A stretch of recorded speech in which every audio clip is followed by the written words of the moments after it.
performance than any air show at this event today. Are you ready to see it? We're talking about Sky West, now on departure with all 60-something people on board. The largest single ship star of the air show today. Let's give them a big round of applause when they taxi out. Right here at Stewart. Ah, yes. Producer Jay Rabbit loves to set it up like this. Flying the skies with Sky West right out of Stewart International Airport, the hometown airport right here. It's quite luxurious and cold on this airplane here. We'll see how it goes. You know, my buddy Trey flies this year. He's actually landing here tonight. He tried to get the flight in earlier. Couldn't do it though, really got. He was 17 years old. He soloed a T6 in the hospital. And now he is. He is a Wilmington airline captain. As he says, here he comes from the right.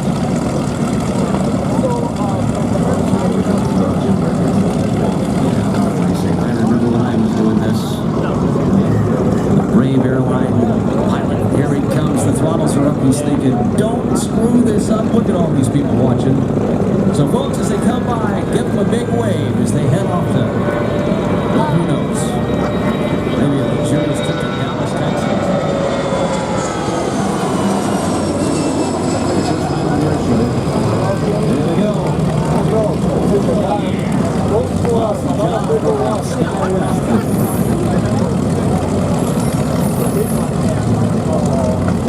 Geico is writing big messages in the sky. What do they say? I can't read it. What does it say? There they go. We'll tell you all about Geico and their sky typing here in a few minutes. They do such a nice job.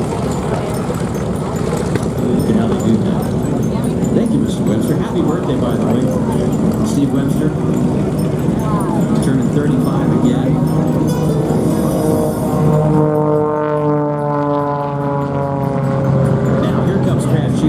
Taxiing out. Look at this girl. I just love Panchito. My favorite aircraft. For my first few years in business, this is what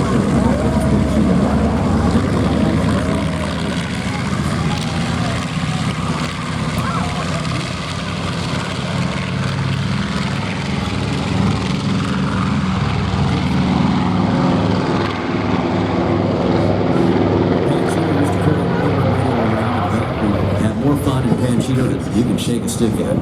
I've been on this airplane once before. We had two surviving Doolittle Raiders on board as well. Dick Cole was flying us around. He was Jimmy Doolittle's co-pilot on that brave mission. All 80 men, volunteers. Just put it into perspective. I mean, you're here in New York. You remember September 11th. You remember 9/11. So put yourself in their shoes.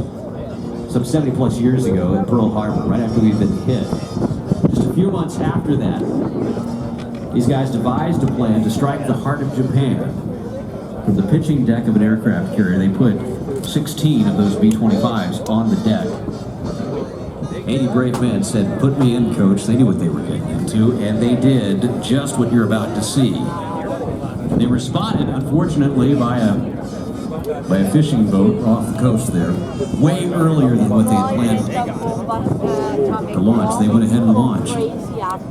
Jimmy Doolittle leading the raid flew those airplanes down low, right over the top of the water, about 50 feet to be exact. And right when they got over the runways, the target points, in this case the target points, back then the target points, today the runway, and you will see Larry Kelly pitch the airplane up just a little bit. The bomb bay doors will come open to show you just what it would have looked like back then over the heart of Tokyo. Just imagine this, the Doolittle pop-up raid. All of the targets that they hit there, well, were they strategically important? Probably not. The Japanese people had no idea.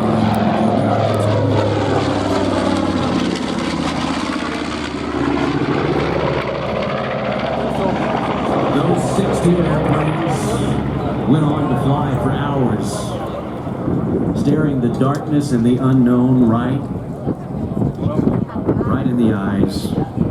Dick Cole said the hardest part of that entire mission was when he opened that escape hatch and he looked down, and all he saw was darkness. He bailed out. They got where they could. Some of them had to ditch the airplanes. Made a movie about it called 30 Seconds Over Tokyo. A lot of you who are out here today, maybe in your 20s, maybe in your 30s, maybe even in your 40s, it's ancient history to you. You've never heard the story of the Doolittle Tokyo Raiders. Well, let me tell you, they are some of the finest Americans you've ever met.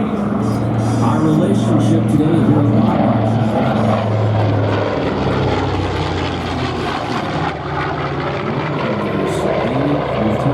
The Chinese people took such great care of them. When they walked out of China, that's where most of them landed. They were the reason, the Chinese people, they were the reason the Doolittle Raiders made it to safety. The Japanese knew that. They slaughtered over 250,000 of the Chinese people in retaliation for helping those Doolittle Raiders get out of the country.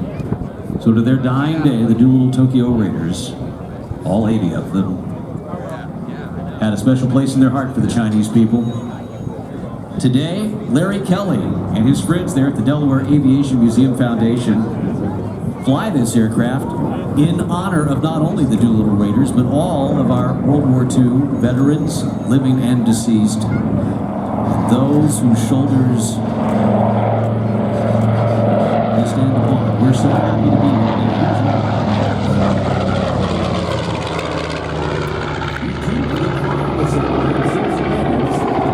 Run over there to the tent and sign up for your flight on Panchito. They fly in honor of all those who have gone before. This airplane, unlike any other B25, is historic in its own right. Once a crop duster down there in Florida, lovingly restored by Tom Riley years ago. This airplane has led all of the commemorative flights for the Doolittle Tokyo Raiders. It led one of the largest B-25 formations post-World War II just a few years ago in honor of the Tokyo Raiders. Larry Kelly, though, a man who puts his money where his mouth is, flew this airplane in support of the disabled American veterans for a number of years. Today, continues to fly at air shows just like this one around the country, telling the story of our World War II generation.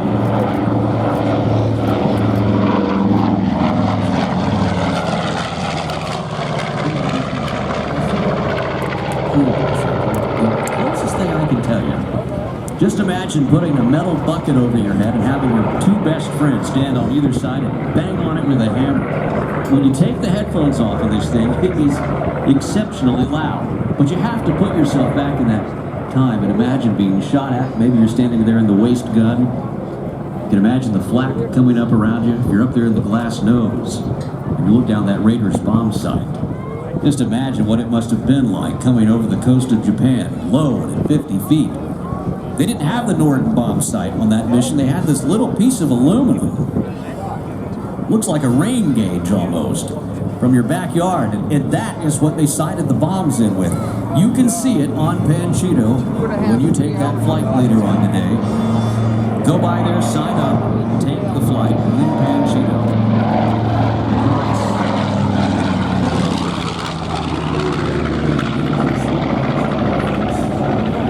Keep this history alive. The Delaware Aviation Museum Foundation, volunteer group right there in Georgetown, Delaware, keeps this airplane going.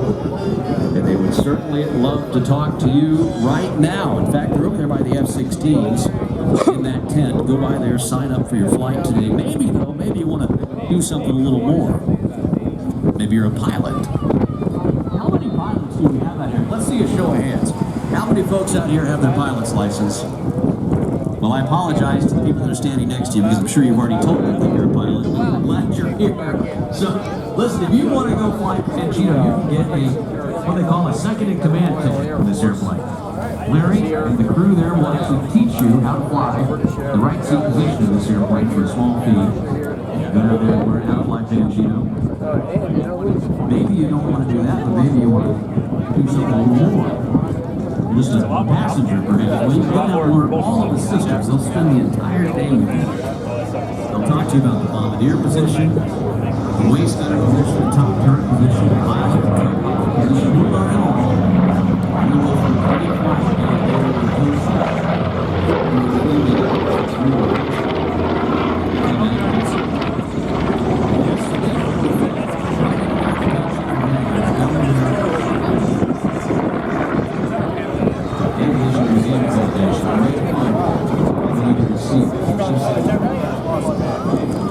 There's the lower landing here now, and we'll see. You'll see this big B25 coming out of a series of guys. So you'll see when he lands, it's going to keep out. That was down first base.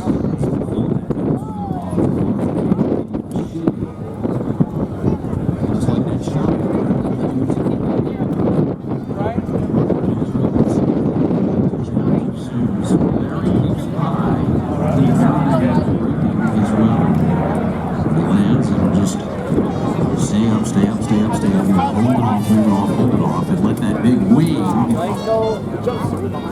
Stay up in the air too, it helps slow him down. Hard to believe though, this airplane with all of those crew members on board. Curtiss Wright engines, 14 cylinders apiece, somewhere around 2,600 cubic inches. Each of those engines developing around 1,700 horsepower at 2,600 RPMs. Nearly 11,000 B-25s were built. Approximately about 30 of them survive today. 25 or so fly regularly. But here's the thing. That B-25 that you see right there, with all of the lives that it had to carry to deliver the weapons, it could only carry about 3,000 pounds of bombs. That's it, 3,000 pounds of bombs. By the end of the war, the single-engine Sky Raider could carry more than that.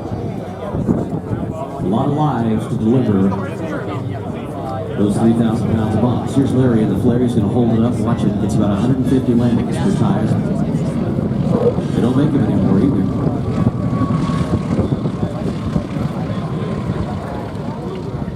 There he is, though.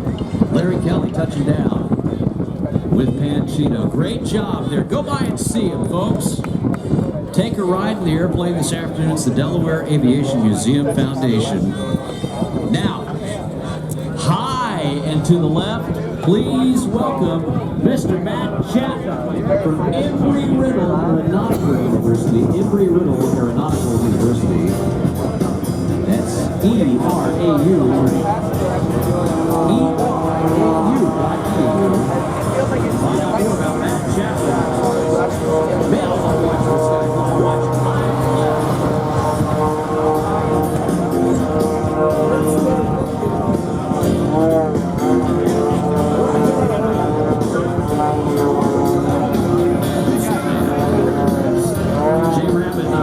watch this guy. Premier sponsor of Aeronautical University since 2007, marking the 12th year as partners in the sky. 37 years this guy's been flying as a professional. He finishes up this year. 37 years as a professional air show before. Been a pilot professional since about 1980.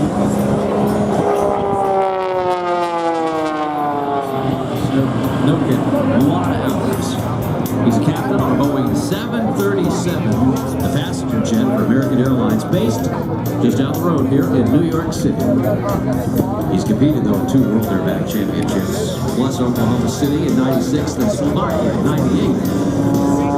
When it comes to aerobatics, Matt Chapman has inspired the best, truly the best of his abilities. This guy has been doing it. He's been doing it right. You talk to any of the up-and-comers in our business, and they'll tell you Matt Chapman was the guy that got him into it. And it's no question you see him fly. just why and how he inspired them. But you know, when Matt was a kid, here's something a lot of you don't realize. When Matt was a kid, he was living over in England. And folks,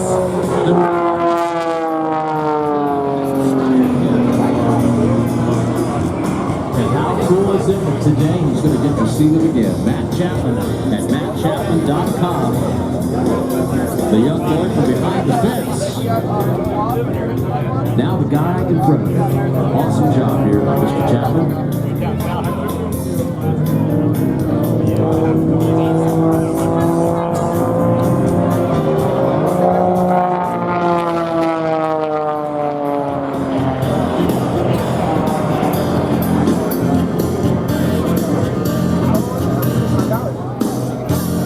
Well, I gotta tell you this one thing about Embry-Riddle that just amazes me. 2 campuses, right? So if you're a kid here today, 17, maybe 18 years old, want to have a career in aviation, look no further than Embry-Riddle, Matt Chapman's premier sponsor. Embry-Riddle Aeronautical University. One down there in Daytona Beach, Florida, the other one in Prescott, Arizona. Students who need more flexibility so they can complete their studies with Embry-Riddle Worldwide, which has more than 150 campuses across the globe.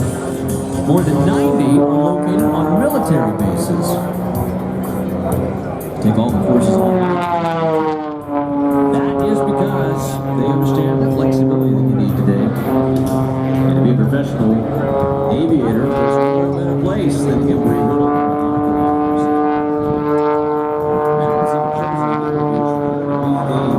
Familiarization pilot for the Elite Air Combat Command Demonstration pilot. So he would take the Air Force guys up and teach them how to do this kind of stuff. Give them a little taste of what it was like to fly a light, highly agile aerobatic airplane.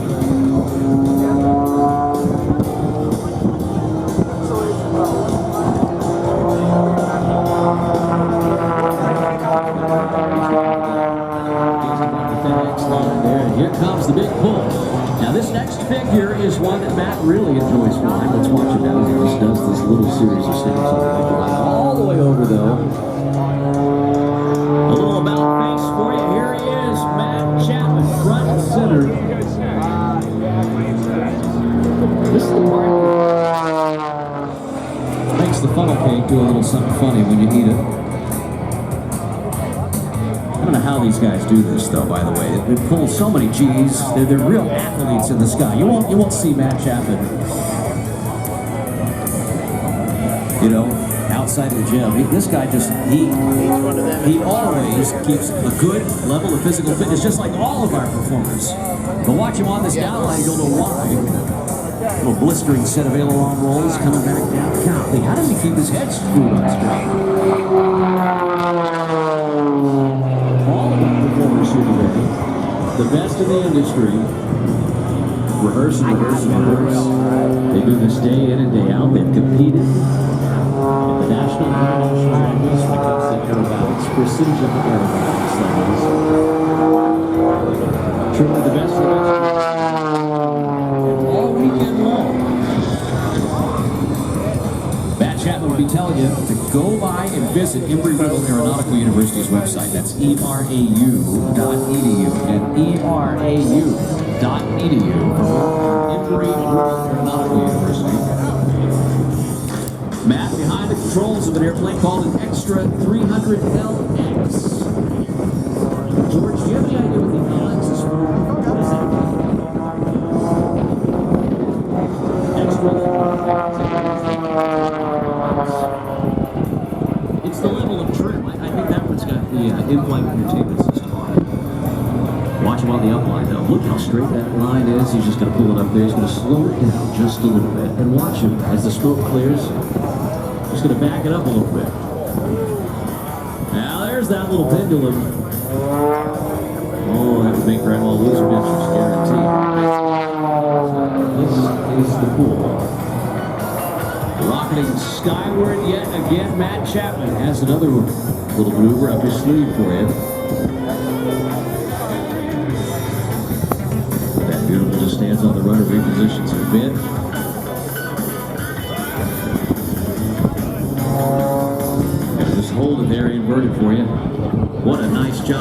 by Mr. Matt Chapman in Embry-Riddle Aeronautical University.